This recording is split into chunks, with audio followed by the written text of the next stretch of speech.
النبی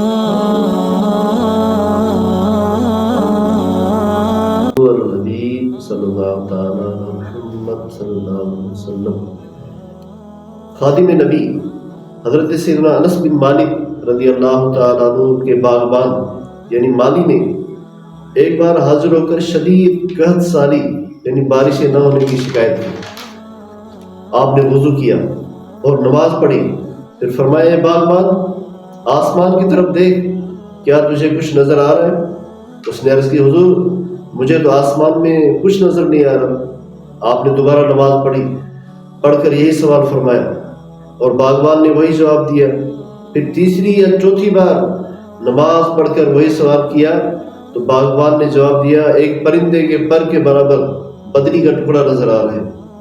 آپ نماز اور دعا میں برابر مشغول رہے یہاں تک کہ آسمان میں ہر طرف بادل چھا گیا اور موسلا دھار بارش ہوئی۔ حضرت سیدنا انس بن مالک رضی اللہ تعالیٰ عنہ نے باغبان کو حکم دیا گھوڑے پر سوار ہو کر دیکھو یہ بارش کہاں تک پہنچی ہے۔ اس نے چاروں طرف گھوڑا دوڑا کر دیکھا اور آ کر یہ کہا کہ یہ بارش میسرین اور غضبان کے محلوں سے آگے نہیں بڑھی۔ اللہ اکبر۔ اللہ رب العزت کی ان پر رحمت ہو، ان کے صدقے ہماری بے حساب مغفرت ہو۔ حضرت سیدنا ابو الحسن سری سکتی رحمۃ اللہ علیہ کی خدمت بابرکت میں ایک عورت حاضر ہوئی، پڑوسن حاضر ہوئی، عرض کرتی ہیں اے ابو الحسن رات میرے بیٹے کو سپاہی پکڑ کر لے گئے ہیں، شاید وہ اسے تکلیف پہنچائیں گے، برائے کرم میرے بیٹے کی سفارش فرما دیجئے یا کسی کو میرے ساتھ بھیج دیجئے۔ پڑوسن کی یہ فریاد سن کر آپ کھڑے ہو کر خشوع اور خضوع کے ساتھ نماز میں مشغول ہو گئے۔ کافی دیر ہو گئی تو اس عورت نے کہا اے ابو الحسن جلدی کیجئے کہ ایسا نہ ہو کہ حاکم میرے بیٹے کو قید میں ڈال دے۔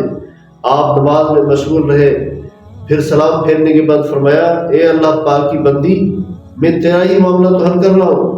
ابھی یہ گفتگو ہو ہی رہی تھی کہ اسی پڑوسن کی خادمہ آئی اور کہنے لگی بی بی جی گھر چلیے آپ کا بیٹا گھر آ گیا ہے۔ یہ سن کر وہ پڑوسن بہت خوشی اور آپ کو دعائیں دیتی ہوئی وہاں سے رخصت ہو گئی۔ اللہ رب العزت کی ان پر رحمت ہو اور ان کے صدقے ہماری بے حساب مغفرت ہو۔ قیدیو چاہو برات تم پڑھو دل سے نماز، دور ہو جائے گی آفت تم پڑھو دل سے نماز۔ صلو علی الحبیب صلی اللہ تعالی